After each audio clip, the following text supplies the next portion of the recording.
گھروں کو تنگیوں سے بچائیے۔ اب تفصیل سنیے۔ لوگ شکایت کرتے ہیں کہ ہمارے گھروں میں تنگیاں ہیں، کاروباروں میں تنگیاں ہیں، تو اس کا میں نبوی نسخہ آپ کو بتا رہا ہوں، اور یہ سبق دے رہا ہوں کعبے کے سامنے سے۔ ابھی کعبے کے سامنے بیٹھا ہوا ہوں اور اچانک ایک حدیث ذہن میں آئی، جب میں نے کہا ابھی سبق ریکارڈ کرا دوں۔ 3 چیزوں سے گھروں کی تنگیاں دور ہوتی ہیں، اور 3 چیزوں سے گھروں میں تنگیاں آتی ہیں۔ اب تفصیل سنو۔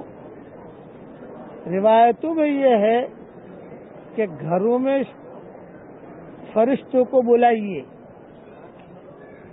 نمبر 1۔ نمبر 2، گھروں سے شیطان کو بھگائیے،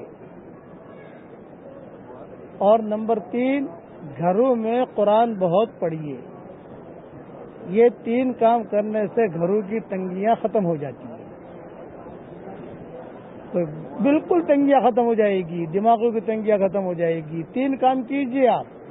فرشتوں کو بلائیے، خوب دعوت دیجئے فرشتوں کو، شیطان کو بھگائیے، اور قرآن خوب پڑھیے۔ یہ حدیث شریف میں آتا ہے۔ تو گھروں کی تنگیاں ختم ہو جائے گی، وسعت آ جائے گی، دماغوں میں وسعت آئے گی۔ اچھا، اب شیطان بھاگے گا کیسے اور فرشتے آئیں گے کیسے؟ نماز پڑھنے سے شیطان بھاگے گا، فرشتے آئیں گے۔ قرآن پڑھنے سے شیطان بھاگے گا، فرشتے آئیں گے۔ ذکر کرنے سے شیطان بھاگے گا، فرشتے آئیں گے۔ خالی لاحول پڑھنے سے شیطان نہیں بھاگتا، یہ ذہن میں رکھنا۔ آدمی شیطان کو بھگانے کے لیے لاحول پڑھتا ہے، لاحول لاحول لاحول، یہ نہیں۔ لاحول پڑھنا یہ شیطان کو بھگانے کے لیے نہیں ہے۔ ہاں، لاحول کا پڑھنا یہ تو بہت بڑی نیکی ہے، کئی بیماریوں سے نجات ملتی ہے اس سے۔ یہ تو جنت کے خزانوں میں سے خزانہ ہے، سمجھے؟ ہاں، اذان دینے سے شیطان بھاگتا ہے۔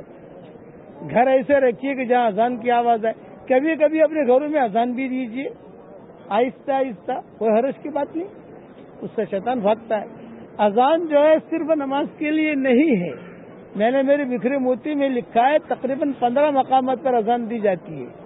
مجھے تو اس وقت کتاب تو ساتھ میں ہے نہیں، حرم شریف میں ہوں، 15-20 مقامات پر اذان دی جاتی ہے۔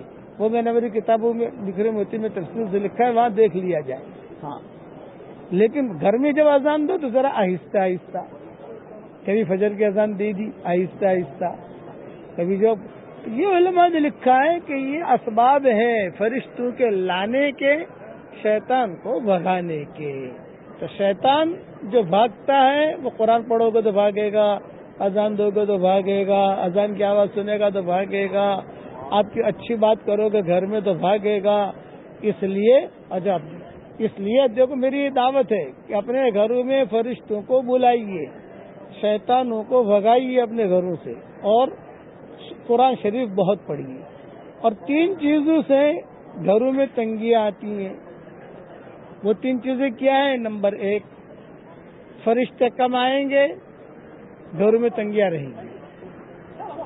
شیطان بہت زیادہ آئیں گے، گھروں میں تنگیاں رہیں گی، پریشانیاں ہی پریشانیاں، میاں بیوی لڑ رہے، بھائی بھائی لڑ رہے، بیٹا بیٹی لڑ رہے، سب لڑ رہے، کیونکہ شیطان بھرا ہوا ہے۔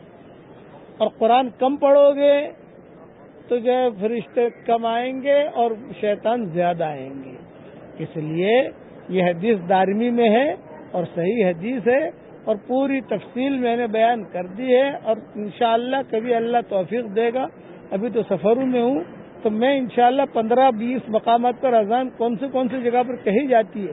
ایک مرتبہ حضرت علی رضی اللہ تعالیٰ عنہ نے آ کر یہی شکایت کی کہ حضرت بہت پریشان ہے۔ تو آپ نے فرمایا پریشان کیوں ہے؟ کہ حضرت کاروبار بھی نہیں، دھندا بھی نہیں، گھر میں کبھی مشمش بھی ہو جاتی ہے فاطمہ سے، کبھی بچوں سے مشمش ہو جاتی ہے، کبھی، کوئی گھبرانے کی بات نہیں، گھر والوں سے کہو تیرے کان میں اذان کہیں، یہ حدیث میں ہے، اور یہ میں نے میری کتاب بکھری موتی میں حوالے لکھے ہیں اس کے، تیرے گھر والوں کو۔ تو حضرت علی نے گھر جا کر کہا میرے کان میں اذان کو، جب اذان کہی تو چنگے ہو گئے۔ پوچھا تو حضرت بہت اچھا ہوں الحمدللہ۔ ہاں، کبھی بیوی آپ کے کان میں اذان دے دے، کیا فرق پڑتا ہے اس میں، کوئی گناہ تھوڑی ہے، کبھی آپ بیوی کے کان میں اذان دے دو۔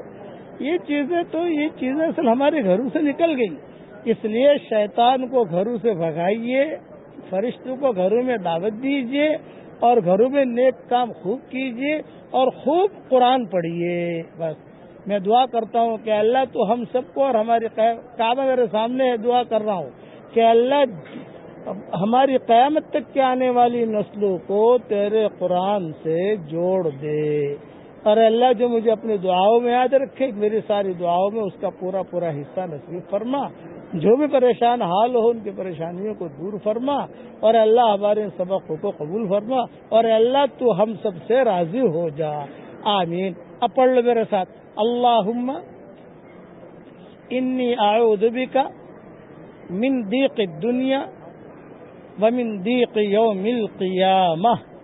اے اللہ دنیا اور آخرت کی تنگیوں سے ہماری حفاظت فرما، آمین آمین۔ وآخر دعوانا ان الحمد للہ رب العالمین۔ كله ولك الفضل كله وإليك يرجع الأمر كله وإليك يصعد الكلم الطيب كله اللهم لك الحمد بالإسلام لك الحمد بالإيمان لك الحمد بالقرآن لك الحمد حتى ترضى لك الحمد إذا رضيت لك الحمد بعد الرضا اللهم لك الحمد كالذي نقول وخيرا مما نقول لك الحمد كالذي تقول لك الحمد في الحال ولك الحمد في المآل اللهم لك الحمد في الأولى ولك الحمد في الآخرة اللهم لك الحمد حمدا حمدا اللهم لك الشكر شكرا شكرا اللهم يا رب صل وسلم دائما